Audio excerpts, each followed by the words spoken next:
পাকিস্তানে অনুষ্ঠিত যুক্তরাষ্ট্র-ইরান আলোচনা ভেস্তে গেল। পাকিস্তান এখন কি পদক্ষেপ নিবে? পাকিস্তানের রাজধানী ইসলামাবাদে অনুষ্ঠিত ঐতিহাসিক যুক্তরাষ্ট্র-ইরান সরাসরি আলোচনা কোনো চুক্তি ছাড়াই শেষ হয়েছে। দীর্ঘ বৈঠক শেষে রোববার 12 এপ্রিল সকালে মার্কিন vice president JD Vance Pakistan ত্যাগ করেছেন। কয়েক দশকের মধ্যে দুই দেশের সর্বোচ্চ পর্যায়ের এই কূটনৈতিক প্রচেষ্টা ব্যর্থ হওয়ায় এখন প্রশ্ন উঠেছে, মধ্যস্থতাকারী হিসেবে পাকিস্তানের পরবর্তী ভূমিকা কী হবে?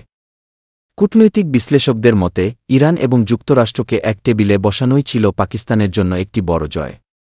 অনেক প্রচেষ্টা এবং কূটনীতির মাধ্যমেই এই অসম্ভবকে সম্ভব করেছিল ইসলামাবাদ। তবে আলোচনার সমাপ্তি হয়েছে তিক্ততায়। জেডি ভ্যান্স অভিযোগ করেছেন ইরান পারমাণবিক অস্ত্র ত্যাগের শর্ত মানেনি। অন্যদিকে ইরান বলছে বল এখন আমেরিকার কোর্টে এবং তারা কোনো তাড়াহুড়ো করতে রাজি নয়। আলোচনা ভেস্তে গেলেও পাকিস্তানের কূটনৈতিক মহলে এখনও আশার আলো দেখা যাচ্ছে। একজন জ্যেষ্ঠ কূটনীতিকের মতে এই ব্যর্থতার মানে এই নয় যে যোগাযোগের সব পথ বন্ধ হয়ে গেছে। পাকিস্তানের সামনে এখনও দুটি পথ খোলা আছে।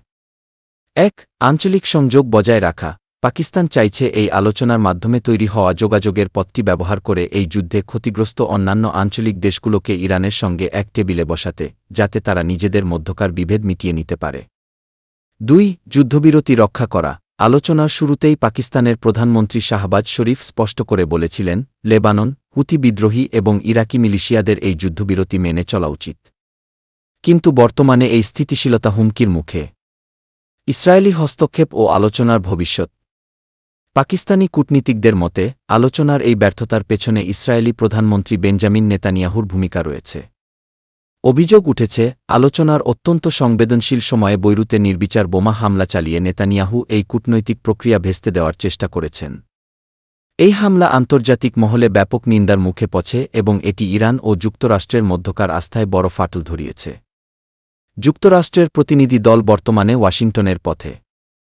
এখন মার্কিন প্রেসিডেন্ট ডোনাল্ড ট্রাম্পের পরবর্তী পদক্ষেপ কী হবে তার উপর নির্ভর করছে মধ্যপ্রাচ্য পরিস্থিতির ভবিষ্যৎ। গত কয়েকদিন দুনিয়ার সবার নজর ছিল পাকিস্তানের দিকে। দক্ষিণ এশিয়াতে পাকিস্তানের এই অবস্থান তাদের আঞ্চলিক প্রভাব বাড়াবে। ভারত যেমন আগে তাদের জঙ্গি, ভিক্ষুক এরকম বিভিন্ন ট্যাগিং করত, সামনের দিকে সেগুলো দেয়া কঠিন হয়ে পড়বে। আলোচনা শুরু হবার আগে ভারতের বিদেশমন্ত্রী এস জয়শঙ্কর স্পষ্ট ভাষায় জানিয়েছেন, ভারত কোনোভাবেই কি দালাল দেশ কিংবা মধ্যস্থতাকারীর ভূমিকায় নিজেকে দেখতে চায় না। পাকিস্তান যেভাবে মধ্যস্থতা করছে, ভারত সে ধরনের কোনো কি দালাল বা গি ব্রোকার কি রাষ্ট্র নয়। পাকিস্তানের মধ্যস্থতায় যদি ইরান আর আমেরিকার মধ্যে একটা শান্তি চুক্তি হয় তাহলে পাকিস্তান অনেক ক্ষমতাবান হবে। ইরান এবং আমেরিকা দুপক্ষ থেকেই এখন পাকিস্তানের অনেক প্রশংসা করা হচ্ছে। আমেরিকা বলছে বন্ধু, ইরান বলছে ভাই।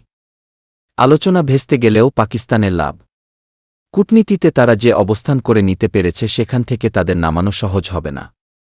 এসব কিছুই চিরশত্রু ভারতের জন্য অশনি সংকেত। ভারত জ্বালানির জন্য মধ্যপ্রাচ্যের উপর নির্ভরশীল। তাদেরকে মধ্যপ্রাচ্যের সাথে সম্পর্ক ভালো রাখতে হবে, আবার পাকিস্তানকে আর আগের মতো ট্রিট করা যাবে না। ইরান সামনের দিকে শক্তিশালী হলে পাকিস্তানের লেভারেজ আরও বাড়বে।